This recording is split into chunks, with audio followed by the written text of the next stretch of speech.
In an interesting twist brought about by a dosage of irony potent enough to KO an elephant, infamous studio MAPPA, known for overworking its staff and for having some of the more hellish work conditions in the industry, decided to make an anime about an overworked animator getting isekai'd into her favorite movie. Jokes aside, Zenshu is an anime I'd had my eye on for some time before winter anime began airing. For as much as I do bash MAPPA for their history of less than ideal work conditions, they do produce some spectacular pieces of animation, so when I learned they'd be making an original isekai story, me being the isekai junkie that I am, I was definitely interested. Now Zenshu is the story of one Natsuko Hirose, a rising star of an animator who runs up against a bit of creative trouble when she's put in charge of a movie project about first love. She struggles to come up with anything workable for quite some time as she lacks any experience with love whatsoever and has basically dedicated her entire life to being an animator. And that is up until she's done in by her boss who feeds her bad clams. Yep, no Truck-kun, no God's mistake, just some food poisoning from her boss. So Natsuko finds herself isekai'd into the world of A Tale of Perishing, an utterly nihilistic movie that was an inspiration to her to become an animator in the first place. Now, when it comes to the quality of the animation in this show, the series is what you'd kind of expect out of the same studio that did produce stuff like Jujutsu Kaisen. It really does have some spectacularly animated sequences, particularly when Natsuko begins using her special powers she acquired when she came to this world.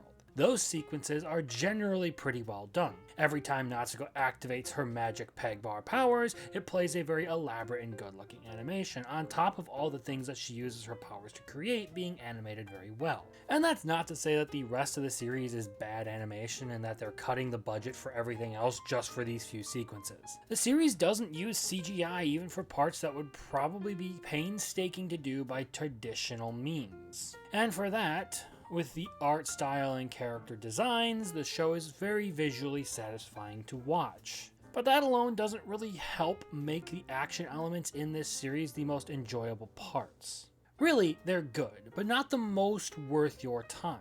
It still isn't any of the Sukuna fights out of JJK Season 2, but it's solid animation in its own right and does prove that the studio consistently puts out good work.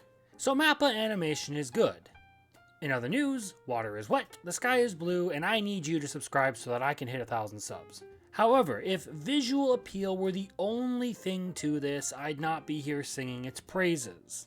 As it happens, the story to this show is still fairly good in and of itself.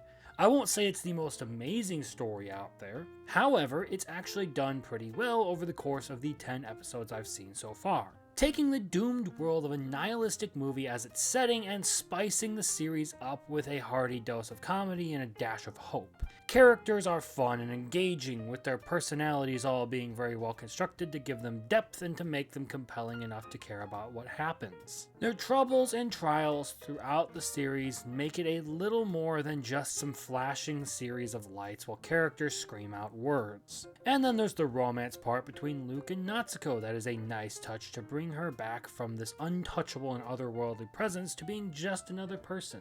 Watching characters come back from the hopelessness of this endless battle against the voids simply because of Natsuko's efforts has been a good journey in and of itself. And yet, for all the things about this series that I do really like, it's still really just a middle-of-the-pack interesting kind of story. I'd hardly give it the must-watch title, because I find myself lacking something that really jumps out and grabs me for this series. It's fun, because like I said, it's got good story and great animation, and add that on top of Natsuko's creativity and some of the rather comedic results of her efforts to save the last town from the voids, and it's not a bad show at all. But that singular gripping moment just hasn't come.